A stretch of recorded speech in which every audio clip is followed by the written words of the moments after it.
Thing about airplanes, what are senators and congressmen from the great states of Alaska and Hawaii going to do? How are they going to be able to fly to the U.S. Capitol and represent their constituents if we're supposed to enable 100% unemployment and make everything reusable energy by 2030? I mean, even if you're a person that is a fan of environmental changes and not using fossil fuels, not using oil, not using coal, you have to think, wow, in less than 11 years, you want us to be able to be there, and you're saying that it will eliminate unemployment in the United States? That's insanity. Right, and it's doubly funny. I mean, the irony in this deal, it's actually almost enjoyable to cover this because it's so funny. You'd think that this would be something made up by, a satire website. It's not, it's true, but this is coming from the same party, ironically enough, that accuses conservatives of wanting to take our country back to the dark ages. This would actually take our country back to a time when we aren't connected.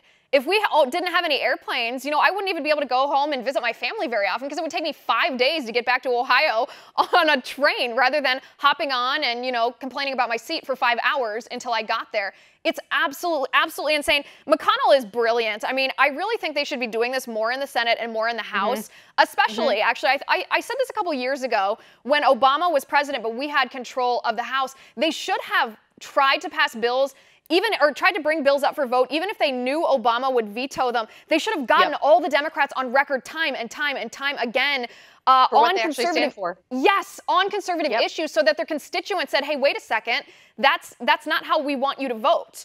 Cocaine Mitch is doing that.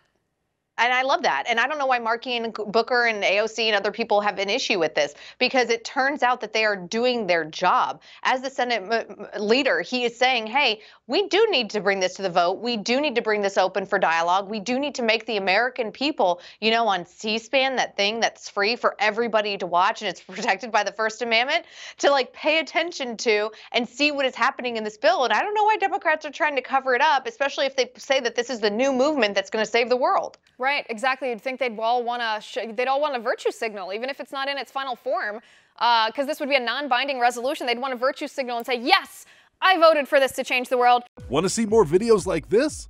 Click on the link below and subscribe to One American News on YouTube, and call your cable provider and kindly demand that One American News is added to your lineup. Call and subscribe today.